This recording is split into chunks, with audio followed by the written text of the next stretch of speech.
Hello friends, नमस्कार, जय हिंद, जय भारत। फ्रेंड्स, आज हम एक नए देश के बारे में पढ़ेंगे जो हाल ही चर्चा के अंदर बना हुआ है और मीडिया के अंदर छाया हुआ है। लेकिन हम उस देश के बारे में पढ़ेंगे, उसके अंदर हम हमारा हित देखेंगे। देखिए आप, आज जो देश पढ़ने वाले हैं वो है वेनेजुएला। और हम मीडिया के अंदर पढ़ते रहते हैं कि वेनेजुएला के राष्ट्रपति निकोलस मादुरो को उनके बेडरूम से उठाकर ले गया। हमें उनसे कोई लेना देना नहीं। परीक्षा के अंदर ये कोई नहीं पूछेगा कौन किसको कहां से, बेडरूम से या बाथरूम से उठाकर ले गया, क्यों उठाया। हमें तो केवल क्या चाहिए, हम परीक्षार्थी हैं, परीक्षा की तैयारी कर रहे हैं और हमें कंपटीशन की एग्जाम देनी है।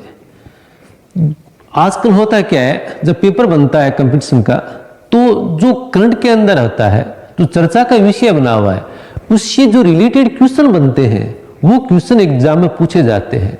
तो हमें तो केवल उन क्वेश्चनों पर फोकस देना है।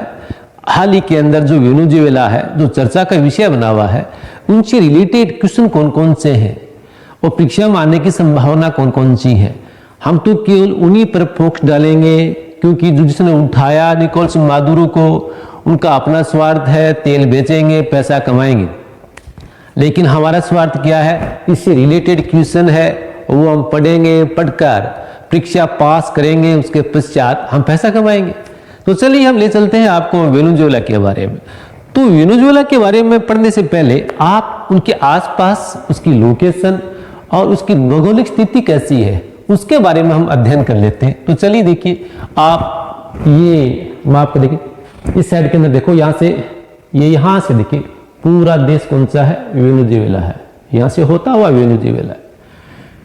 वेनेजुएला दक्षिणी अमेरिका महाद्वीप के उत्तर में स्थित एक देश है, जिसके इस ओर पूर्व की ओर गुयाना देश लगता है, दक्षिण की ओर ब्राजील देश लगता है और पश्चिम की ओर कोलंबिया देश लगता है। उत्तर की ओर इसके अटलांटिक महासागर लगता है और इस साइड के अंदर देखो कैरिबियन सागर लगता है, जो कि अटलांटिक महासागर का एक हिस्सा है। और कैरिबियन सागर, यहाँ पर कैरिबियन कई देश भी हैं। ये तो उनके हो गई पड़ोसी स्थिति। अब देख लेते हैं इसकी भौगोलिक विशेषताएं, वेनेजुएला की भौगोलिक विशेषताएं क्या क्या है, आज जिनका हम अध्ययन करेंगे। देखिए वेनेजुएला का आप हिस्सा देखिए, आप इस साइड में देखो, आप इसका ये पूर्व हिस्सा, ये पश्चिम, ये उत्तर और ये दक्षिण। उत्तर की ओर देखो आप, यहां से लेकर और यहां तक पूरा क्या है, सागर है, कैरिबियन सागर और अटलांटिक महासागर है। इस ओर देखो आप, यहां पर क्या है, ये ब्राजील है और इस साइड के अंदर कोलंबिया लगा हुआ है और इधर गुयाना लगा हुआ है। आप इधर देखते हैं, आप यहां पर देखो, आप यहां पर एक पर्वत श्रृंखला दिखाई गई है और यहां पर एक ओरिनिको नदी दिखाई गई है और ये भाग जो रेड कलर के दिखाए हैं ये क्या है, पठार दिखाए मैंने, और ये पर्वत दिखाए हैं और ये नदी है। तो चलिए हम इसकी भौगोलिक विशेषताओं के बारे में बात करते हैं। पहला आता है हमारा एंडीज पर्वतमाला। इनके बारे में जो अध्ययन करेंगे, तो देखिए पहला हमारा पॉइंट रहेगा एंडीज पर्वतमाला, दूसरा रहेगा ये एंडीज पर्वतमाला का ही भाग है, दूसरा रहेगा हमारा माराकाइबो बेसिन्स, ये जो ये आपके सामने ये रहा, तीसरा रहेगा हमारा ओरिनिको बेसिन्स, ये रही इसकी महत्वपूर्ण नदी है ओरिनिको नदी, चौथा रहेगा हमारा गुयाना पठार, देखिए यह गुयाना पठार है, पांचवा रहेगा वर्षा वन एंड अमेजन के वन, जो इस साइड के अंदर ब्राजील से लगते हुए हैं इस क्षेत्र के अंदर, उनके बारे में अध्ययन करेंगे। उसके पश्चात इससे रिलेटेड क्वेश्चन है जो महत्वपूर्ण परीक्षा में आने वाले होते हैं, उनके बारे में अध्ययन करेंगे। तो चलिए सबसे पहले हम चलते हैं हमारे एंडीज पर्वतमाला। देखिए इस साइड के अंदर, यहाँ इसके पश्चिम दिशा के अंदर, उत्तर और पश्चिम दिशा के अंदर यहाँ पर एक पर्वतमाला, यहाँ पर एक पर्वतमाला मैंने दिखाई है। ये एंडीज पर्वतमाला का ही भाग है जिसका नाम है मेरिडे पर्वतमाला।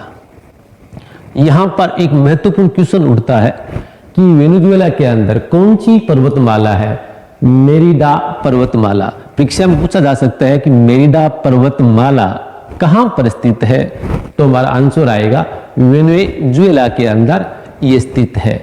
उसके पश्चात देखो इसका सबसे जो हाईएस्ट पॉइंट है, सबसे ऊंचा पर्वत शिखर है, वेनेजुएला का सबसे ऊंचा पर्वत शिखर किस पर्वतमाला पर है? मेरिडा पर्वतमाला, सॉरी, जो मेरिडा पर्वतमाला है उसका हाईएस्ट शिखर, सबसे ऊंचा शिखर, इसका नाम है पिको बोलीवर।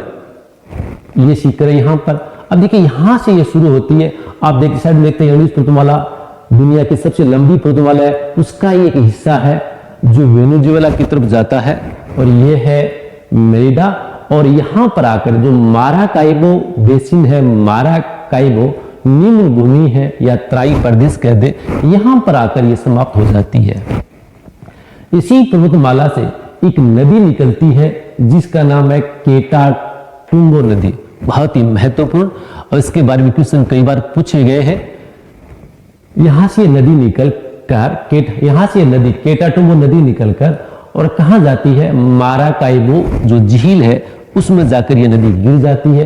ये महत्वपूर्ण क्यों है इसके लिए मैं बता देता हूं आपको मैं कि दुनिया के अंदर सर्वाधिक जो बिजली चमकती है वो कहां? जो केटाटुंबो जो बेसिन से यहां पर दुनिया के अंदर सर्वाधिक बिजली चमकने की घटनाएं या गिरने की घटनाएं कहां होती हैं? केटाटुंबो नदी बेसिन के अंदर होती हैं। इसलिए केटाटुंबो नदी को कुदरत का बिजली घर भी कहते हैं, और यहां पर प्रति मिनट 30 बार बिजली गिरने की संभावना हो सकती है। यहां पर देखो आप, उसके पश्चात देखो माराकाइबो बेसिन है क्या? देखो आप, अगला हमारा जो नेक्स्ट पॉइंट है वो है माराकाइबो बेसिन। अब माराकाइबो बेसिन से रिलेटेड क्वेश्चन बहुत ज्यादा पूछे जाते हैं। माराकाइबो एक निम्न भूमि है, और ये यहाँ पर क्या, इसी निम्न भूमि के अंदर एक झील है माराकाइबो झील। मैंने पहले भी बता चुका हूं कि यहाँ पर केटाटुंबो नदी आकर गिरती है। यहाँ पर वही केटाटुंबो नदी है जहां पर इसके बेसिन के अंदर, उसकी घाटी के अंदर सर्वाधिक बिजली गिरने की घटनाएं घटित होती हैं, यानी सर्वाधिक बिजली चमकने की घटनाएं घटित होती हैं, और 1 मिनट के अंदर करीबन 30 से 35 बार बिजली गिरने की यहाँ संभावना रहती है। ये जो माराकाइबो झील है जो कि वेनेजुएला की खाड़ी से जुड़ा हुआ है, ये इधर वेनेजुएला की खाड़ी है, इधर माराकाइबो झील है, दोनों तबलादो जल संधि द्वारा जुड़ी हुई है। प्रश्न यहां से ये प्रश्न बहुत ही महत्वपूर्ण बनता है। तबलादो जल संधि है किन को जोड़ती है? यहां देखिए तबलादो जल संधि वेनेजुएला की खाड़ी और माराकाइबो झील को जोड़ने वाली एक संधि है, जल संधि है। और देखिए इसी के किनारे पर यहां पर एक शहर बसा है जिसका नाम है माराकाइबो सिटी, इसको तेल पतन भी कहते हैं। इस पूरे बेसिन के अंदर दुनिया का सर्वाधिक पेट्रोलियम के भंडार रिजर्व क्षेत्र है ये। अब देखिए दुनिया का जितने भी पेट्रोलियम के भंडार है वो इसी क्षेत्र के अंदर है, और जितने भी तेल के कुएं हैं वो इसी बेसिन के अंदर है। और माराकाइबो सिटी को तेल पतन भी कहते हैं। ये दक्षिणी अमेरिका महाद्वीप का प्रमुख तेल पतन यानी तेल बंदरगाह है माराकाइबो। दूसरा वेनेजुएला का जो तेल बंदरगाह है वो केबीमास बंदरगाह है। यहाँ पर बहुत ही महत्वपूर्ण 2 क्वेश्चन यहाँ से बन गए। केबीमास बंदरगाह जो तेल पतन है वो कहाँ पर स्थित है? वेनेजुएला के अंदर। किसके तट पर है? माराकाइबो झील के किनारे पर है। दूसरा जो माराकाइबो तेल पतन है वो माराकाइबो झील के किनारे पर स्थित है। आगे हमारा जो क्वेश्चन आता है ओरिनिको बेसिन। कौन सा? ओरिनिको बेसिन। देखो अब ओरिनिको नदी के बारे में पढ़ने देखिए। ओरिनिको नदी कहां से निकलती है?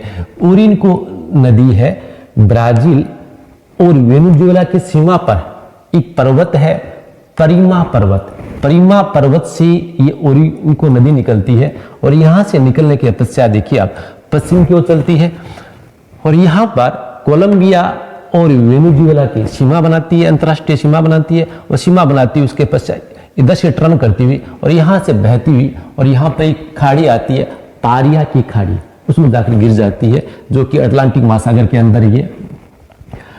अब देखिए निकली कहां से? परीमा पर्वत से। गई कहां पर? पारिया की खाड़ी से। दोनों के अंदर क्या आ रहा है? पै आ रहा है। परीमा कौन सा पर्वत? परीमा पर्वत पै। गई कहां पर? पारिया की खाड़ी के अंदर, वहां जाकर यह समाप्त हो जाती है। तो पै और परीमा आप ध्यान दें, दोनों से इस प्रकार से रिलेटेड कर आप याद कर सकते हैं। ओरिनिको नदी देखिए। अब ये जो इस साइड के अंदर है, अब आपके यहां पर देखिए ओरिनको नदी है, इस साइड के अंदर ये कौन सा पठार है? गुयाना का पठार है। इसके चारों ओर चक्कर लगाती है। ये नदी साइड से यहां से निकली और इधर भी जा सकती थी, लेकिन ये पूरा क्या है? ये हाईलैंड है, पठारी प्रदेश है। जो गुयाना का पठार है उसी का हिस्सा है ये। इस प्रकार से गुयाना के पठार के चारों ओर चक्कर लगाती है। इस प्रकार से घूमती है गुयाना के पठार के, घूमकर उसके पश्चात यहाँ पर जाती है। उसी पठार से एक नदी निकलती है, उसका नाम है कैरोनी नदी। कौन सी नदी? कैरोनी नदी है। कैरोनी नदी पर दुनिया का सबसे ऊंचा जलप्रपात है, एंजल जलप्रपात है, जिसकी ऊंचाई कितनी है? 979 मीटर। दुनिया का सबसे ऊंचा झरना है ये एंजल जलप्रपात। वो किस नदी पर स्थित है? कैरोनी नदी पर स्थित है। ये किसकी सहायक नदी है? ओरिनिको नदी की सहायक नदी है। और ये जलप्रपात कहां पड़ता है? गुयाना पठार के अंदर पड़ता है। गुयाना पठार के अंदर ये जलप्रपात स्थित है। और ये कैरोनी नदी कहां से निकलती है? इन्हीं गुयाना के पठार से निकलती है। इस पठार के अंदर, गुयाना जो पठार है उसके अंदर आप देखिए, उसके अंदर यहां पर जो ये पठार है उसके ऊपर एक इस प्रकार से सपाट शिखर मिलते हैं। इस पठार के ऊपर इस प्रकार के सपाट शिखर मिलते हैं, जिन्हें स्थानीय भाषा में टेपुई कहते हैं। ये जो प्रश्न है सील से पूछा गया है, टेपुई क्या है? टेपुई शब्द है वेनेजुएला के अंदर गुयाना का जो पठार है वहां पर जो सपाट शिखर, इस प्रकार से नगन सपाट शिखर है, उनको टेपुई कहते हैं। यहां पर जो नदी साइड में गई तो यहां पर ये वेनेजुएला की क्या है? मैदानी भाग है। ये बोला यहां से लेकर ये देखिए, ये मैदानी भाग है, ये ओरिनिको नदी बेसिन का भाग है। यहां पर लंबी लंबी घास मिलती है। उन घास का नाम क्या है? लानोज घास के मैदान। ये उष्णकटिबंधीय घास है। वेनेजुएला के अंदर उनको लानोज कहते हैं और ब्राजील के अंदर क्या कहते हैं? कंपोज कहते हैं। जब हम घास के बारे में पढ़ते हैं उस टाइम के अंदर हम अध्ययन करते हैं कि उष्णकटिबंधीय घास, जिनको ब्राजील के अंदर क्या? कंपोज और वेनेजुएला के अंदर लानोज कहते हैं।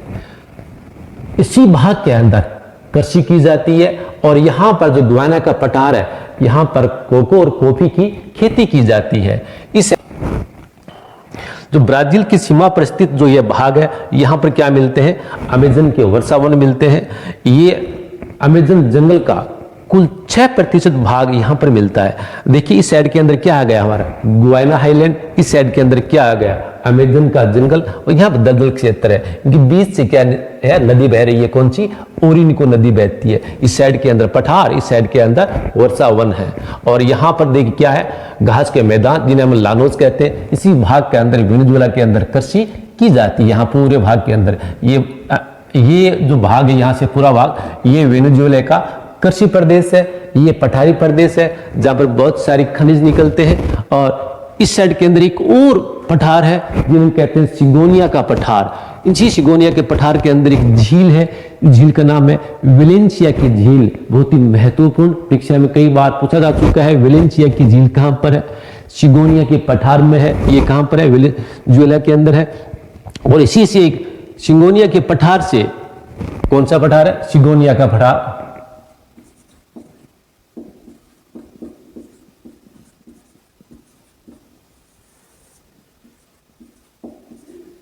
इसी पठार से एक नदी निकलती है, गुएरे नदी, जो जाकर यहां पर कैरिबियन सागर में जाकर समाप्त हो जाती है। और इसी के किनारे पर वेनेजुएला की जो राजधानी है काराकास, वो स्थित है। ये जो काराकास सिटी है वो वेनेजुएला का सबसे बड़ा शहर है। अब देखिए वेनेजुएला से रिलेटेड जो क्वेश्चन है या महत्वपूर्ण चीज है वो हम देख लेते हैं। ये क्षेत्रफल की दृष्टि से वेनेजुएला क्षेत्रफल की दृष्टि से विश्व का 33वां बड़ा देश है। यहाँ पर जो मुख्य रूप से भाषा बोली जाती है वो स्पेनिश भाषा है। यहाँ पर जो मुख्य रूप से जो नरजातीय समूह है वो मेस्टिजो है। और यहाँ की कुल जनसंख्या की बात करें तो कुल जनसंख्या यहाँ की 30 करोड़ जनसंख्या है।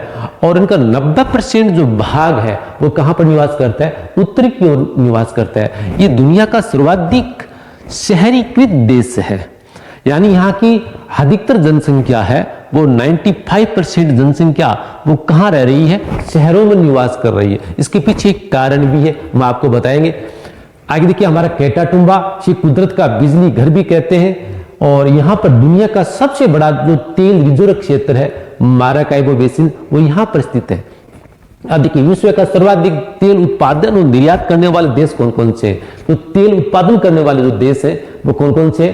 पहला स्थान पर 2025 के अंदर पहला स्थान पर रहा अमेरिका, दूसरे स्थान पर रहा सऊदी अरब और तीसरे स्थान पर कौन सा? रूस, तेल उत्पादन के अंदर। वहीं निर्यात की बात करें, एक्सपोर्ट की बात करें तो पहले स्थान पर कौन सा है? सऊदी अरब, दूसरे स्थान पर कौन सा है? रूस और तीसरे स्थान पर कौन सा है? अमेरिका है निर्यात के मामले के अंदर।